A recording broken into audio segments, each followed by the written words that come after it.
Welcome back to our channel friends. मैं आप सबका अपने चैनल स्टॉक्स फॉर लाइफ पे बहुत स्वागत करता हूं। Welcome to STFL family. डे फिल्म बात की जाए डिक्सन में, आज के दिन हमें भारी भरकम तेजी देखने को मिली और इसके पीछे की जो वजह है मैंने आपको बहुत बार डिस्कशन करने की कोशिश की है। बताया भी था कि डिक्सन अपने आप में ही एक तरह की ऐसी कंपनी है जो मोनोपोली तो है, लेकिन इंडिया में इसके अंदर काफ़ी ग्रोथ दिखाई पड़ता है बिकॉज इकलौती कंपनी है जो इस तरह का बिजनेस मॉडल ये गेन करती है। तो जी हाँ दोस्तों, डिक्सन की बात की जाए तो इसके पहले गिरावट में मिल रहा था 3800 के आसपास, 4000 के आसपास बहुत बार इसने घुसने का मौका दिया, लेकिन इसी बीच में डिक्सन में तेजी क्यों आई और Q2 के नंबर्स के पहले जो अनुमान भी था कि ब्रेकआउट मिल सकता है, तो गैस वही हमें देखने को मिल चुका है। हम लोग डिस्कस करेंगे डिक्सन के बारे में, इनके फ्यूचर ग्रोथ के बारे में, और सबसे इंपॉर्टेंट चीज़, अगर हमने एंट्री नहीं ली है तो कहाँ पे एंट्री ले। बहुत लोगों को एवरेजिंग भी करना था और मैंने बहुत बार डिक्सन को कवर भी किया था स्टॉक्स टू बाय नाउ में, और ना जाने कितने बार स्टॉक फटाफट में, जहाँ पे मैंने आपको एक ही बात बताई है, डिक्सन अभी थोड़ा सा पेन दे रहा है, लेकिन एक बार जब ब्रेकआउट देगा तो लोग इसको ही खरीदेंगे और टॉप प्राइस पे खरीदेंगे। तो गैस वही देखने को मिल रहा है। तो इधर पे रणनीति क्या होने वाली है और किस न्यूज़ की वजह से डिक्सन में आज के दिन अच्छी खासी तेजी देखने को मिल चुकी है, सब कुछ डिस्कस करूंगा। चैनल फर्स्ट टाइम होंगे सब्सक्राइब कर सकते हैं इस तरह क्वालिटी कंटेंट को सबसे पहले एक्सेस करने के लिए। Now without delaying any for time let's begin. ऐसा नहीं है कि डिक्सन आज भागा तो मैं वीडियो लेके आ गया, नहीं दोस्तों। एक वीक पहले आप देख सकते हैं कि 22,000 लोगों ने देखा भी था और मैंने बताया था हमेशा याद रखिएगा बिजनेस कैसा काम करता है और कमेंट्री क्या निकल के आती है मैनेजमेंट की, वो बहुत ही इंपॉर्टेंट होता है। Q1 के नंबर्स आपको अच्छे से याद होगा, इनके उतने प्रॉमिसिंग नहीं आए थे, लेकिन वो क्यों नहीं आए थे? क्योंकि मार्केट में आपको पता है कि कोविड का सेकेंड वेव हुआ था और इनके मार्जिन 2.5% के आसपास ड्रॉप हो गए थे। लेकिन उसके बाद इनके CFO ने बताया भी था कि जो मार्जिन अभी ड्रॉप हुए हैं इसमें इन्होंने कॉस्ट कोई भी नहीं काटा है और जिसकी वजह से मार्जिन डिक्लाइन है। लेकिन Q2 के नंबर्स तक यही 2.5 का जो मार्जिन है वो 4% के आसपास हो सकता है। तो जी हाँ, जब डिक्सन की Q1 के नंबर्स आए थे उसके बाद हमें एक गिरावट देखने को मिला था और उधर बहुत लोगों ने इस स्पेकुलेशन पे ध्यान दिया था कि ये 35 हो जाएगा, 3,000 के पास जाएगा। मैंने आपको हमेशा बताया कि स्टॉक का जो बॉटम आते हैं वो कभी भी स्टॉक में एंट्री नहीं कर पाते हैं। आपको अपनी SIP कंटिन्यू करनी है और अच्छे स्टॉक्स में बने रहना है। तो जी हाँ दोस्तों, उस समय भी ये न्यूज़ आई थी मार्जिन वाली, जहाँ पे मैंने आपको एकदम खुल के बताया था। तो ऐसा नहीं है कि बस एक वीक पहले ही मैंने वीडियो बनाई थी, 3 दिन पहले भी मैंने डिक्सन को कवर किया था, बताया था कि सेमीकंडक्टर को लेके एक बहुत बड़ा हमें एक रिवोल्यूशन देखने को मिल सकता है। अब ऐसा नहीं है कि इधर पे शॉर्ट टर्म में ही सबको इम्पैक्ट पड़ेगा, लॉन्ग टर्म में इन सब बिजनेसेस को अच्छे होने के चांसेस दिखाई पड़ते हैं। तो जी हाँ, इसमें मैंने डिक्सन को और EV वाले स्टॉक्स को कवर किया था और आप देख सकते हैं कि आज के दिन डिक्सन में हमें अच्छी खासी ब्रेकआउट देखने को मिल चुकी है। इसलिए मैं बोलता हूँ कि जो न्यूज़ का इम्पैक्ट होता है वो समझिएगा, अच्छे न्यूज़ होते हैं तब ऐसा नहीं कल भाग जाता है, लेकिन आपको घुसने का मौका ज़रूर देता है। अगर आप देखें तो आज के दिन में हमें 6% के ऊपर की तेज़ी हमें देखने को मिल रही थी और आज के भाव की बात की जाए 4899 के आसपास क्लोजिंग देखने को मिल रही है और इसी बीच में डिक्सन ने अपना फ्रेश हाई लगा दिया है।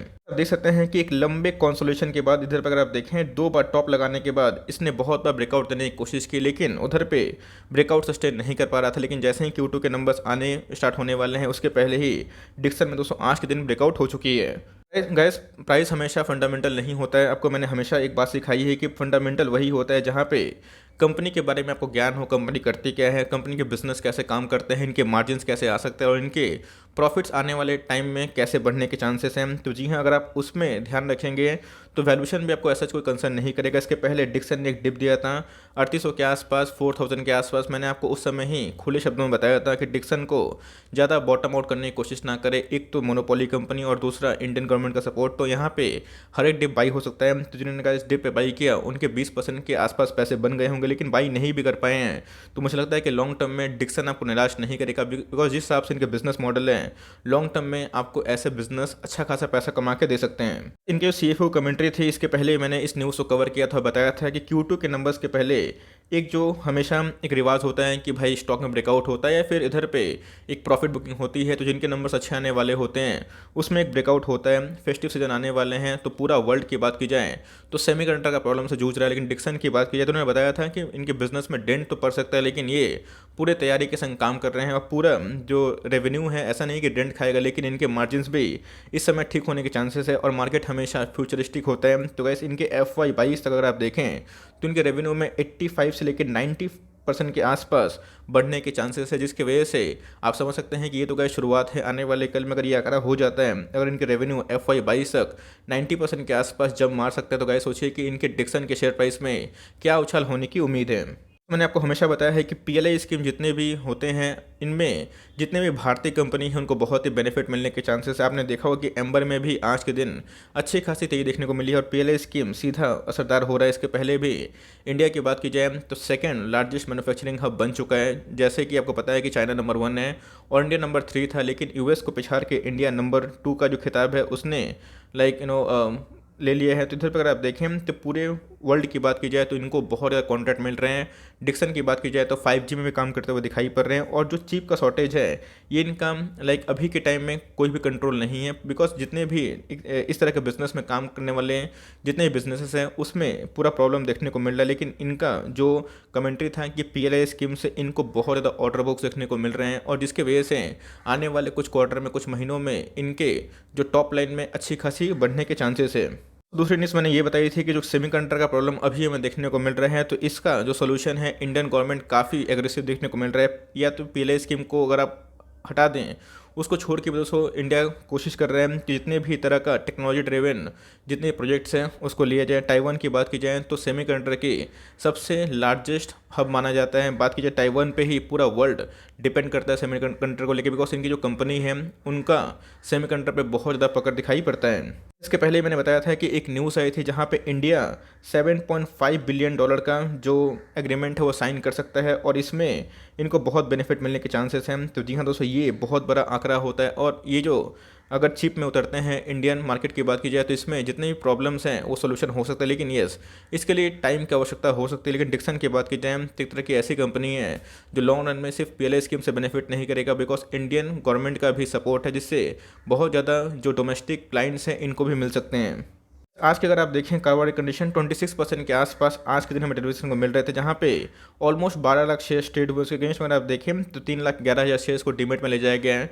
इसके पहले डिक्सन की बात की जाए तो 40%, 50%, 60% के आसपास क्वांटिटीज़ को डीमेट में ले जाया जा रहा था। और मैंने आपको उस समय बताया था कि हाई टाइम है जहाँ पर डिक्सन पे आपको नज़र रखनी है, बिकॉज एक बार ब्रेकआउट देगा तो लोग इसको पकड़ भी नहीं पाएंगे।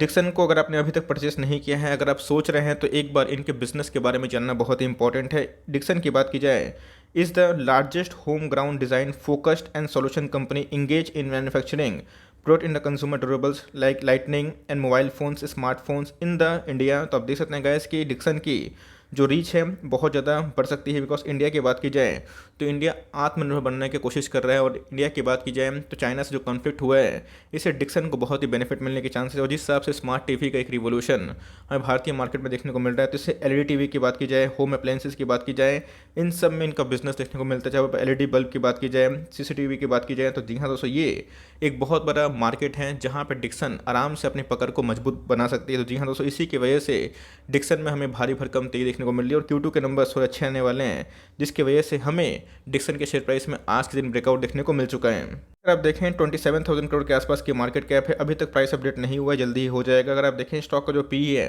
161 के आसपास दिखाई पड़ता है। मैंने आपको हमेशा बताया है कि जो मार्केट में मोनोपोली होती है, लीडर होती है, उनका प्राइस टू अर्निंग थोड़ा प्रीमियम में मिलता है, बिकॉज वो सस्ते में ट्रेड नहीं करता है। इसके पहले ही मैंने आपको बताया था कि मार्केट में जो न्यूज़ आती है, अगर आप उस न्यूज़ को पकड़ ले तो आप आराम से कोई भी स्टॉक में एंट्री कर पाते हो।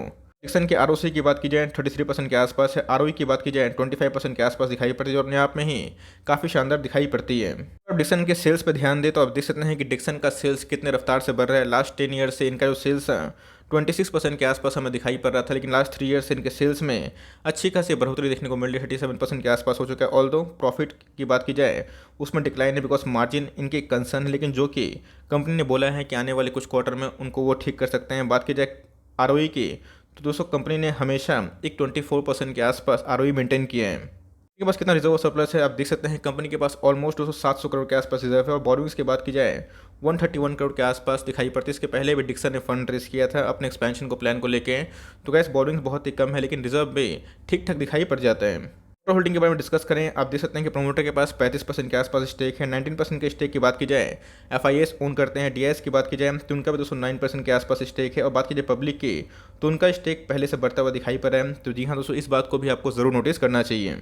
आप देख सकते हैं कि इधर पर डिक्सन ने कंप्लीटली 1 डे के चार्ट पे ब्रेकआउट दे दिया है और इधर पे इसने बहुत अच्छा घुसने का मौका दिया था और मैंने आपको बताया भी था कि यहाँ पे आप आराम से एंट्री कर सकते हैं। उसके बाद एक रेंज बाउंड ट्रेड करता हुआ दिखाई पड़ रहा था, लेकिन जिन्होंने पेशेंसली होल्ड किया आज उनको रिवॉर्ड मिल रहा है। अभी की बात की जाए तो RSI इंडेक्स है वो काफ़ी मजबूत होता हुआ देखने को मिल रहा है। और इसके पहले स्टॉक काफ़ी ओवर सोल्ड जोन में जा चुका था, लेकिन अभी की बात की जाए तो सेंटिमेंट काफ़ी चेंज हमें देखने को मिल रहे हैं। अगर आप देखें वीकली चार्ट में अच्छे खासे वॉल्यूम इजाफा देखने को मिल रहा है। लास्ट 2 वीक्स की बात की जाए तो वॉल्यूम्स काफ़ी अप हो चुके हैं। और इधर पर अगर आप देखें तो अभी भी मैकडी ने बुलिश क्रॉसओवर नहीं दिया है।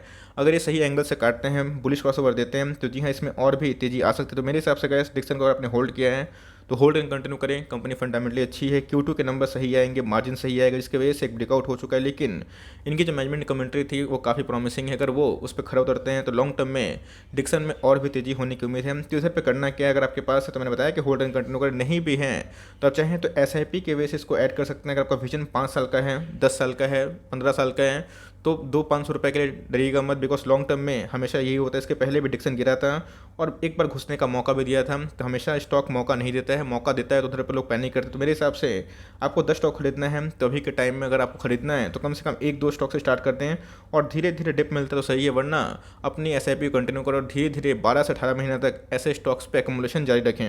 हिसाब से गाइस यही एक रीज़न था जहाँ पे Q2 के नंबर्स के पहले जो कि ब्रेकआउट का रिवाज है वही देखने को मिला। तो आई होप मेरा एफर्ट आपको अच्छा लगा। अगर आपने पैसे कमाए तो कमेंट बॉक्स में ज़रूर बताइएगा। तो गाइस अगर वीडियो अच्छी लगी तो एक लाइक कर दीजिएगा, चैनल फर्स्ट टाइम होंगे तो यार से सब्सक्राइब करना ना भूलिएगा। फर्दर कोई डाउट है उसको ड्रॉप कर सकते हैं, कुछ रिव्यू चाहिए उसका नाम भी ड्रॉप करना भूलिएगा। I would love to make a video on your demand. Guys मिलते हैं जल्दी ही, तब तक के लिए bye. Thanks for listening friends, God bless you all.